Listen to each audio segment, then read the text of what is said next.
Maître vulgarisateur, il explique et communique l'inexplicable. Mario Dumont. De la musique aux oreilles.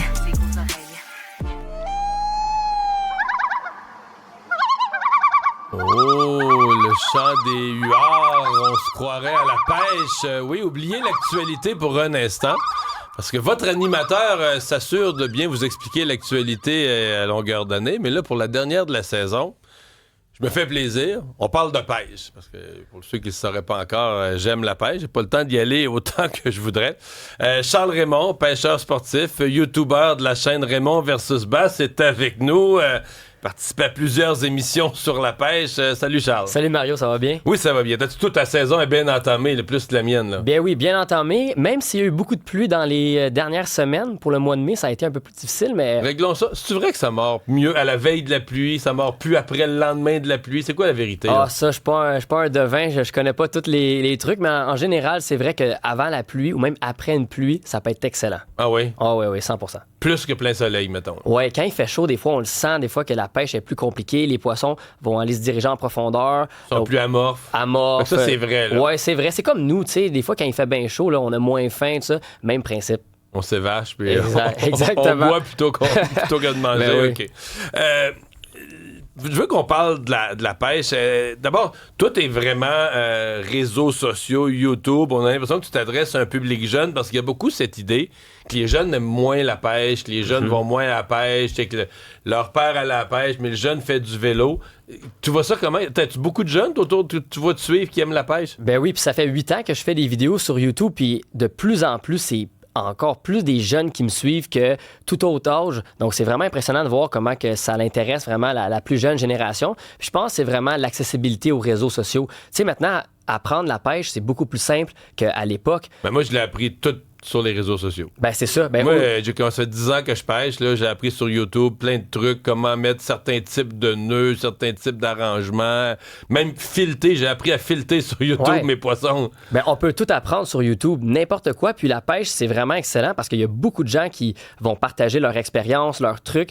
Puis même moi, de mon côté, c'est comme ça. C'est avec les vidéos que j'ai appris et ben j'ai voulu faire la même chose. Tous les trucs, là. Ben j'essaie tu vas à n'importe quel plan d'eau, tu pognes du poisson.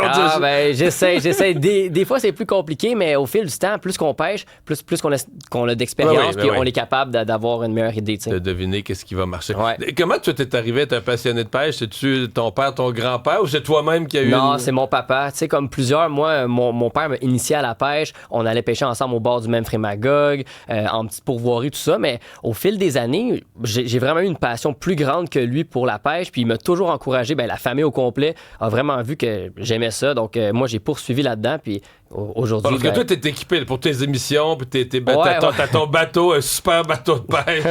Ouais, ben c'est sûr que ça l'aide. Mais tu sais, comme les gens le voient sur YouTube, moi, je pêche à partir du bord, en bateau, en kayak. Moi, il n'y a rien qui m'arrête. Tu pêches? Je pêche. Bon. Parlons aux gens, là... mettons que quelqu'un nous écoute. Je sais qu'il y a des vrais pêcheurs, là, qui ont un an d'avance, là, les voyages, les dates. Mais moi, j'écoute autour de bien des gens qui, à ce date-ci, se disent « Colin, j'irai à la pêche. » Ils nous écoutent présentement, mais j'irai à la pêche cette année. Ouais. On est le 10-12 juin, le 13 juin. J'ai rien de prévu encore.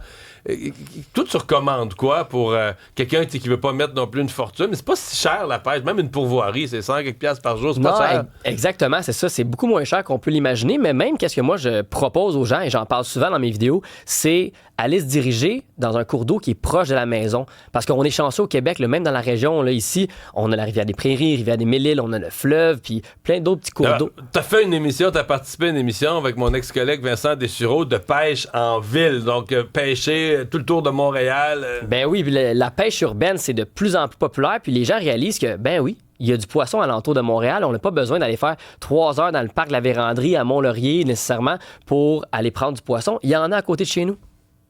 Du beau poisson? Ah oui, il y a du beau poisson. Qu'est-ce que tu pognes dans le fleuve, là? Ben, on attrape de la chigan, du doré, du masquinongé, du brochet, puis des espèces, là, si on avait une liste, là, je pourrais t'en nommer longtemps. Là. Dans le fleuve, il y a presque tout ce qu'on peut s'imaginer. Là.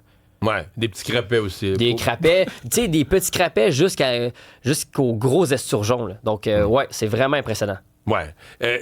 Est-ce mangeable? Un doré sorti du fleuve, les gens s'imaginent là, qu'il va être plein de contaminants, tout ça. Toi, tu manges-tu un doré qui sort du fleuve? 100%. C'est sûr qu'il y a des endroits qu'on va éviter. Exemple, une baie très, très chaude en été. Ben, peut-être que c'est un endroit qui est à éviter de manger du poisson, mais le fleuve en tant que tel, il y a tellement de courant, c'est tellement filtré à longueur de journée que manger du poisson dans le fleuve, c'est super correct. Toi, tu pêches un doré dans le fleuve, grosseur réglementaire. Dans le vivier, puis on le mange. OK. Ouais, sans problème. OK, mais là, on te voit là, dans Rivière des Mille-Îles, les gens qui sont à la télé, dans une de tes vidéos. La pêche en pourvoirie, moi, c'est sûr que c'est mon trip, là, dans le sens que c'est aussi une affaire de chum et tout ça. Mais la pêche en pourvoirie, tu dis quoi de ça? Ben, c'est super, surtout pour les gens qui veulent s'initier à la pêche. C'est une belle manière d'avoir du fun en chum, avec la famille, les enfants. Souvent, c'est des endroits aussi que... C'est simple, c'est ensemencé. T'as déjà la petite chaloupe qui est fournie, qui t'attend sur le bord du quai. Tu pêches de la truite, souvent, tu mets un petit verre, une petite cuillère. T'as pas à te casser le coco. Ben, c'est ça. Puis je pense que c'est pour ça que les gens aiment aller en pourvoirie, parce que la formule est simple. Un beau petit chalet, la chaloupe, comme t'as dit, Mario, puis tout ça. Donc, c'est sûr qu'il y a moins de cassage de tête, mais aller pêcher en ville, des fois, on s'imagine que c'est plus compliqué parce qu'il faut aller trouver notre propre endroit de pêche, il faut se déplacer en auto, tout ça, mais un petit peu de pratique puis être habitué à faire ça, là, c'est super le fun. Quelqu'un qui dit, il t'écoute, je veux pêcher, là, tu sais, puis mettons, je veux pas aller en pourvoirie 3-4 jours.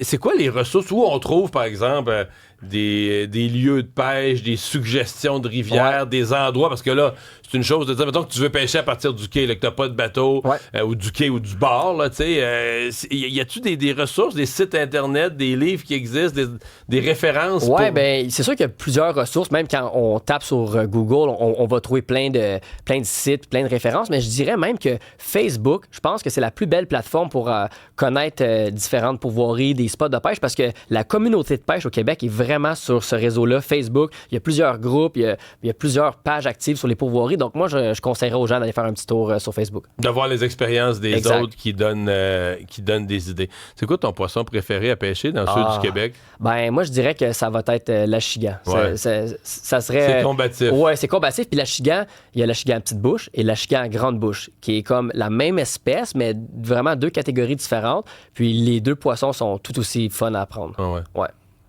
Moi, ça m'est juste arrivé, j'ai pas eu énormément de succès avec ça, mais tu sais, une petite grenouille en caoutchouc, là, ben oui, que tu fais flotter, tu essaies d'imiter le mouvement d'une grenouille, tu sais, juste des petits coups avec tes doigts, avec tes mains, tu sais, pour qu'elle s'en vienne vers toi, puis qu'elle fasse des petites gouttes d'eau, là, et que l'achigan, à peu près dans 5-6 pieds d'eau au soleil, là, tu sais, dans pas trop profond au soleil, puis là, l'achigan, il snap, là, il vient chercher ta grenouille, puis là, il attire au fond. Là, c'est sûr que dans ton cœur, il y a comme une petite adrénaline de bonheur. Puis comme tu as dit, tu sais, comment qu'on prend du poisson plus facilement à la pêche, c'est quand on vient reproduire quelque chose qui est naturel aux yeux du poisson. Donc, une petite grenouille là, à la surface, ben, les poissons, ils envoient souvent ça. Donc, quand on reproduit quelque chose de réaliste, on va avoir plus de chance. Ouais. Puis là, une fois qu'il l'a pogné, parce que pour les gens qui connaissent pas, il y a la petite grenouille que je viens de décrire, elle a un pic dans le dos. C'est comme un hameçon. En fait, elle a 2 pics dans le dos. Parce qu'après ça, l'achigan, une fois qu'il est pogné la gueule dans la grenouille, là, il se débat. Il se débat, il va saute sauter. De l'eau, saute de l'eau. Ouais, c'est assez spectaculaire. Là, ça... C'est pour ça que c'est un de mes poissons préférés à attraper, parce que poids pour poids, difficile à battre. Ouais. Alors qu'un doré, c'est excellent à manger, mais t'as l'impression que t'as pogné une branche, là, il débat pas vraiment, il tire pas beaucoup. Ben, tu sais, c'est ça, souvent, ça va dépendre de l'endroit qu'on le pêche ou même la taille du doré, mais c'est sûr qu'un doré peut être un petit peu moins combatif qu'un achigan, mais un gros doré, par exemple, ça peut être surprenant. Je pense que j'en ai jamais... Ben, ça va être notre défi, ça, Mario. Ah ouais? Ah ouais, sur le fleuve. C'est le fleuve. Ben oui. Tu pognes-tu, mais parce que le doré, c'est entre 37 et 53 cm. Il faut les garder. Oui, exactement. T'as-tu déjà pogné que tu remettais... Moi, j'en ai remis souvent à l'eau des plus petits. Ouais. T'as-tu déjà remis à l'eau parce qu'il était trop gros? Ah, ben oui, plusieurs fois. Souvent. Souvent. Mais... Non, parce qu'il dépassait le 53 cm. Puis un truc que je peux donner même aux gens qui écoutent en ce moment, c'est que les gros dorés, on les attrape pas toujours aux mêmes endroits que les dorés de taille réglementaire. On va les attraper des fois dans des endroits bizarres, comme dans une baie, dans 4 pieds d'eau dans la végétation. On peut les attraper dans une structure de roche un peu spéciale. C'est des gros poissons, c'est un prédateur. Donc, des fois, on les attrape à des endroits un peu... Faut être imaginatif pour aller le chasser. Exactement, ouais. Bon. C'est quoi tes prochains trips de pêche prévus là, à l'agenda? Ben, c'est sûr qu'il y a beaucoup de pêche urbaine encore parce que c'est vraiment un sujet qui intéresse les gens à la maison. Puis, on continue l'émission Pêche en ville. Ben, merci beaucoup d'être passé nous voir. Bonne saison de pêche à toi et à tous les pêcheurs qui nous écoutent. On va aller à une pause.